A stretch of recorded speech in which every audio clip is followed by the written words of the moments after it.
Hello everyone, DonTheCrown here. Diablo 4's Midwinter Blight event is now active, and I just want to go over it real quick. Pretty much the way that the event works is that in the Fractured Peaks, you're going to be killing monsters and completing events, and you're getting materials which then you can turn in. So there's Blighted Fragments, which drop from pretty much everything. Lost Heirloom is a little bit more rare, and then the Red Cloaked Trophy only comes from killing the Red Cloaked Horror. And then you're going to turn these into town for midwinter proofs. And you can trade these in for cosmetics. There's elixirs to give you even more XP than normal. And then on top of that, there's an aspect that's apparently pretty good and some other stuff. But one of the things I really want to talk about is events. And this particular one is pretty important here, called the Blighted Revelry. This is an event that is the only way that you're going to be able to fight the Red Cloaked Horror, but it does show up quite all over the place.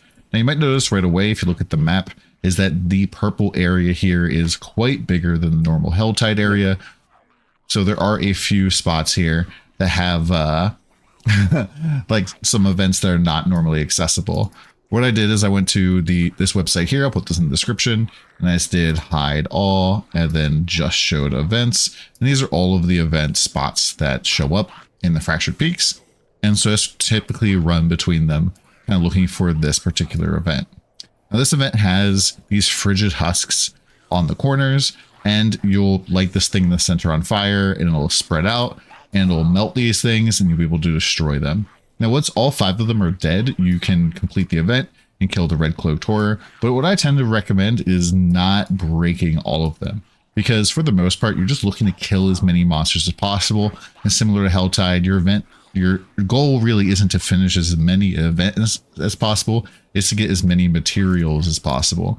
So just using the event, because it'll non-stop spawn more enemies for you, is a good way to get all of the fragments. So as you see here, the fire is going to spread out, and these little guys are going to come in the middle here and attempt to put out the fire.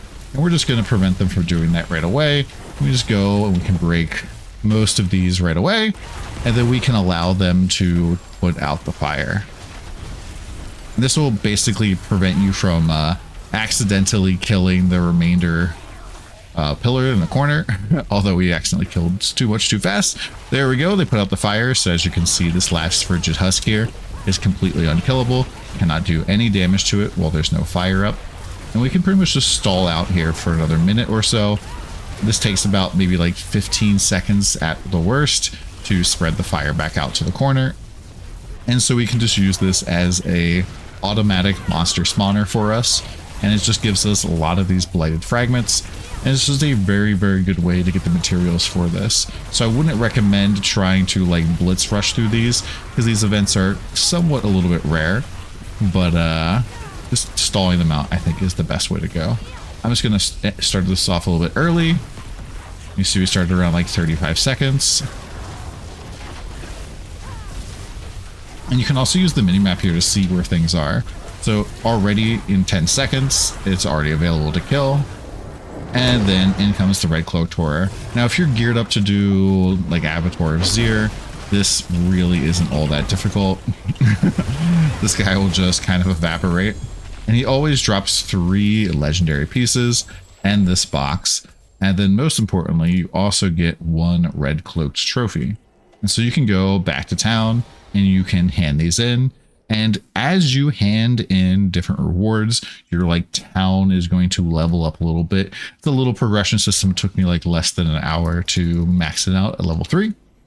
And so the way you're going to do that is you're going to walk up to this bench here, and you can click on these different things and you can just hand them in. These will make midwinter proofs. And as you do that, this thing over here is going to level up, and you'll be able to get different rewards from this. But once it is level 3, you get the midwinter ward buff activatable here. And this makes it just so you just do more damage out in the world. So if you're leveling up, this definitely helps. And this is also something that goes along with the new aspect that you can buy, the Shard of Dawn aspect. And this basically, while the Midwinter Ward is active, killing enemy reduces night scraps duration by 1 second. I've heard that this thing can give you a lot of attack speed, but it basically has like 30 seconds of not being up and then 12 seconds of being up. So having this buff here will make it so that when you kill enemies, the 30 seconds of downtime is shortened. So you can see all of the things you can get here. I believe it's about 440 proofs in order to buy all of the cosmetics for both weapons and back attachments and all of the back attachments for the different classes. And then I've heard that these particular little chest things here are not really worth purchasing. Like, you just get a whole bunch of junk armor. And then I heard you get like almost 1 million gold from this, but that's not really all that much anymore. And this Gillian's brew is kind of neat if you still need to level up to 100. This gives you 15% more experience as opposed to the normal 5%. And yeah, that's pretty much it. You can check out all of the different stuff here. I currently have the back attachment for Sorceress, and I have the little offhand as well. Unfortunately, there's no wand for some reason, but there's a whole bunch of different weapons and stuff that you can get. And this is what the little focus looks like for Sorceress, and this is what the back attachment looks like. Maybe I'll do a video with all the different back attachments for all the classes, but let me know what you guys think in the comments down below, and I hope you guys have a good time out there in the Midwinter Blight.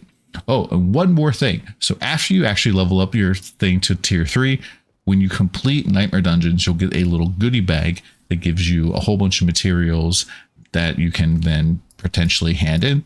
So if this is something like you're not really interested in going out and doing this, and you're like, I'm looking to do Abattoir of Zir, I'm just trying to level up my glyphs for my other characters, you're still going to be able to progress this hand-in stuff just by going and doing Nightmare Dungeons anyways. And so just go and do a little bit of it to get your town up to tier 3, and then you'll be able to just continue to get stuff just for doing the Nightmare Dungeons you were planning to do. Hopefully this helps. We'll see you again soon. Later.